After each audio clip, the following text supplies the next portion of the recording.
बारकू, भाकर वाढली का नाही रे? येतोस ना आश्रमात? शिवाने विचारले. आई वाढ ना लवकर, तिकडे सुरू सुद्धा होईल गोष्ट. बारकू आपल्या आईला घाई करू लागला. कसल्या रे रोज उठून गोष्टी ऐकता? रोज तुझी घाई. जा उपाशीच, नाहीतर आल्यावर भाकर खा, बारकूची आई म्हणाली. बारकू तसाच निघाला. त्याला त्या भाकरीपेक्षा गोष्टीचं आवडतं. त्याच्या पोटाला भाकर पाहिजे होती, परंतु त्याच्या हृदयाला श्यामच्या गोष्टीच पाहिजे होत्या. बारकू व शिवा जल्दीने निघाले.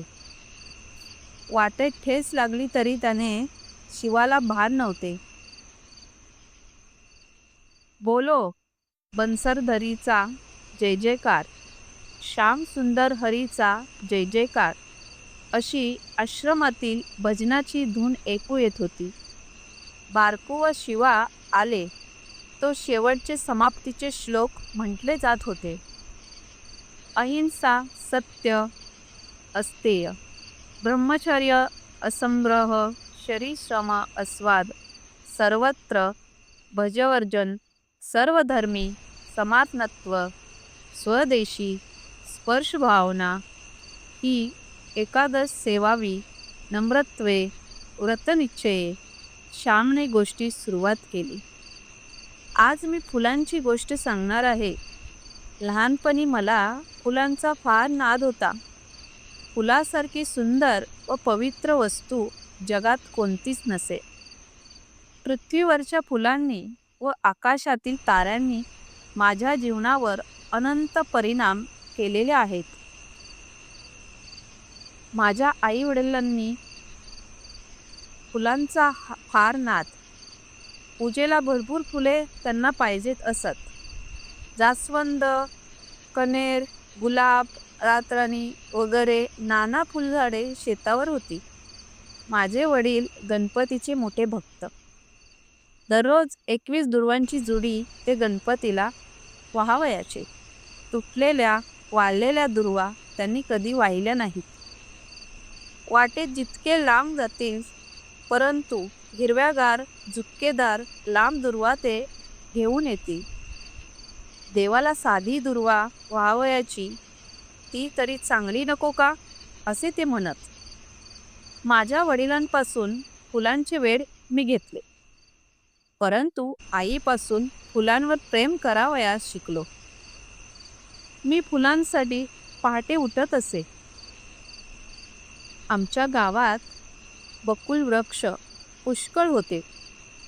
बकुळीची फुले फारच सुंदर व सुवासिक असतात. त्याच्यात मधही असतो.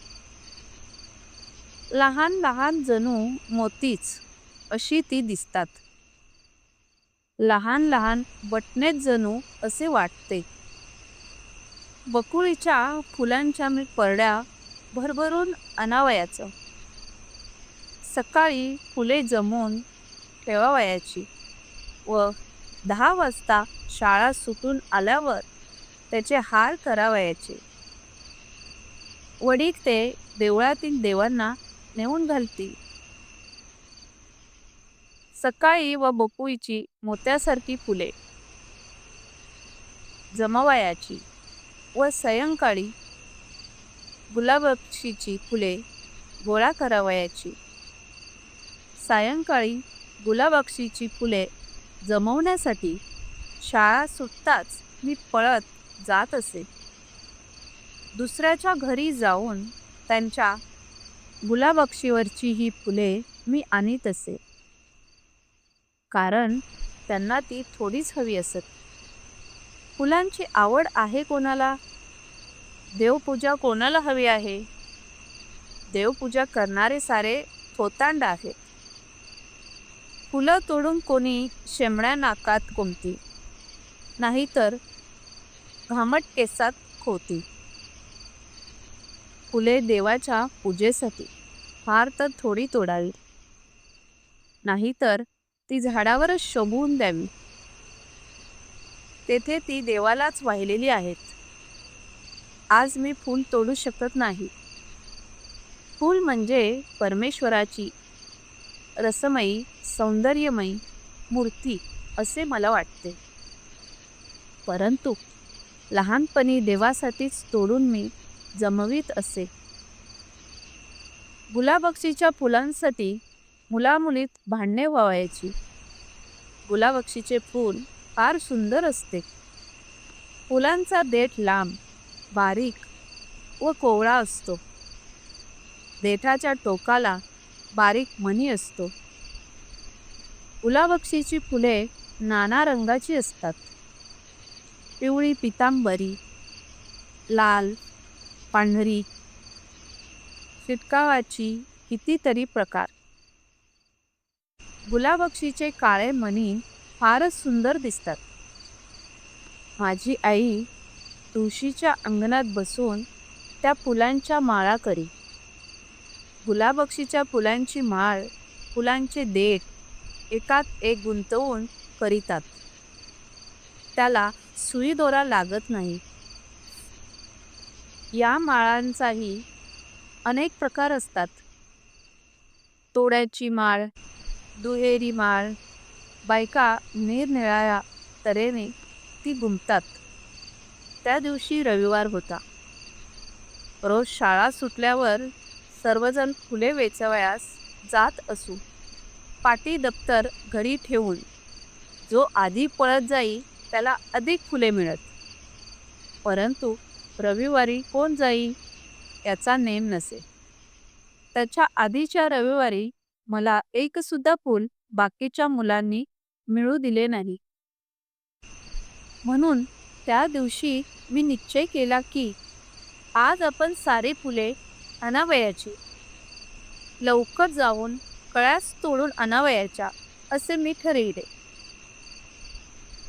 गुलबक्षीची फुले 4 वाजल्यावर फुलू लागतात. सायंकाळी नीट फुलतात. फुले फुलू लागण्याच्या आधीच मी जावयाचे ठरविले.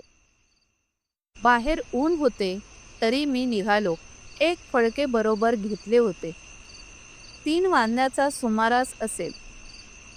आमच्या शेजारच्या धोंडोपंत मास्तरांच्या व गोविंद शास्त्र्यांच्या घरापाठीमागील गुलाबक्षीच्या कळ्या मी तोडल्या. गुलाबक्षीच्या न फुटलेल्या कळ्यांना घुबे म्हणतात. ते सारे घुबे मी तोडून आणले. घरी आल्यावर मी एक तामण घेतले व त्यात पाणी घालून कळ्या टाकून ठेवल्या.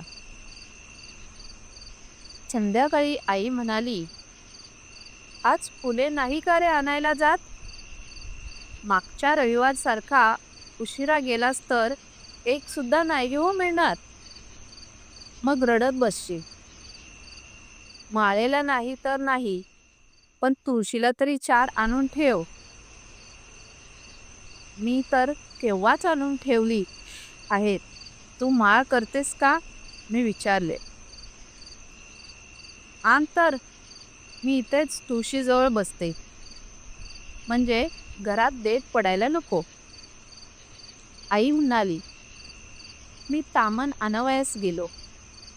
परंतु तामणातील फुले नीट फुलली नव्हती. ते पाहून मी खट्टू झालो. ती फुले परडीत घालून मी आईजवळ नेऊन दिली. हे रे काय? पाणीसे ठिबकते आहे. कळ्यास तोडून आणल्या होत्यास वाटते. तरीच नीट फुलली नाही.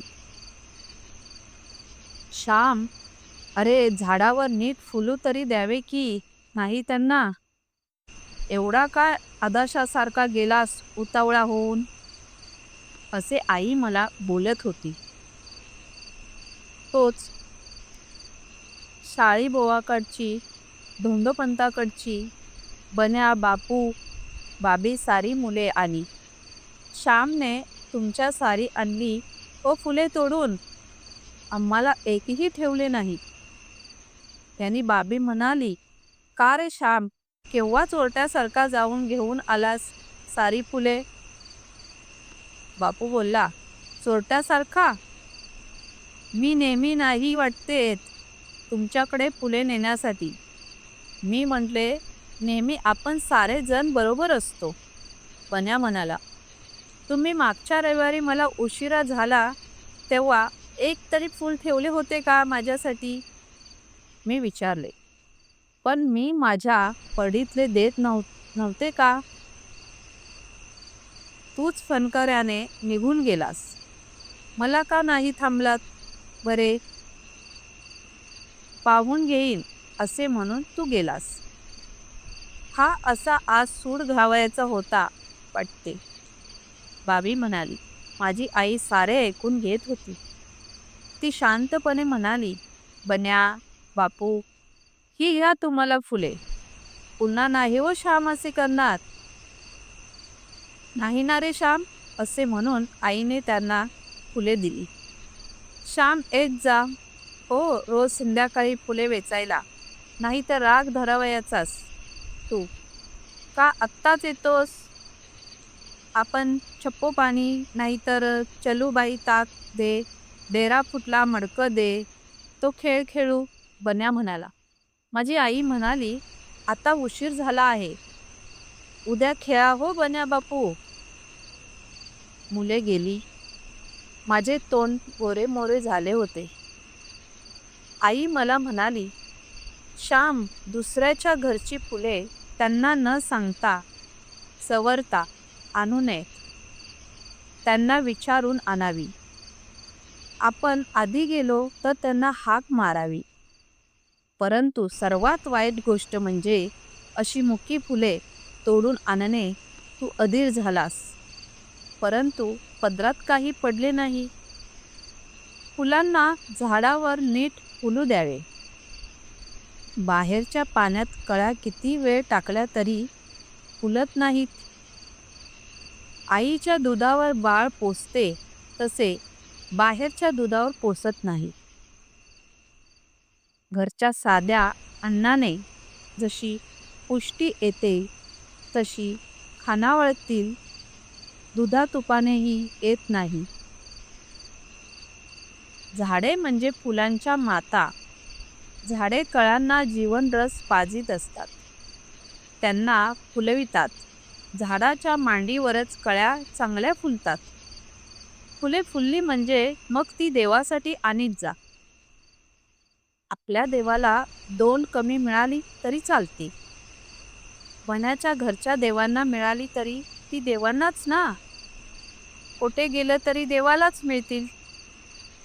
आपल्या घरातील देवांना सारी फुले हवेत असे वाटू नये. हे देवाला आवडणार नाही.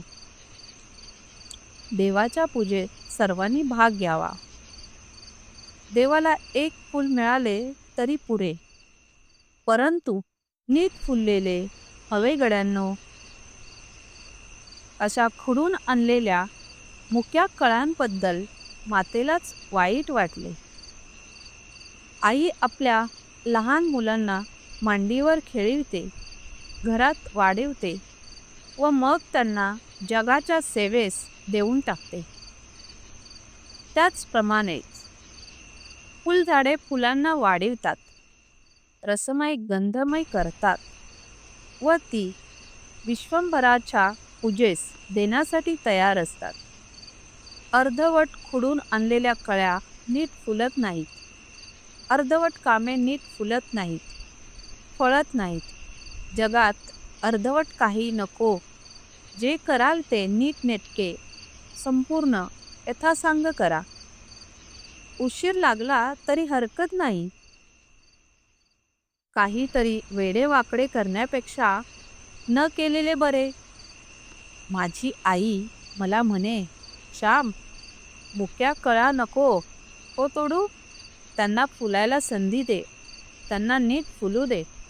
स्टोरी आवडल्यास लाईक करा, शेअर करा आणि सबस्क्राईब करा. धन्यवाद.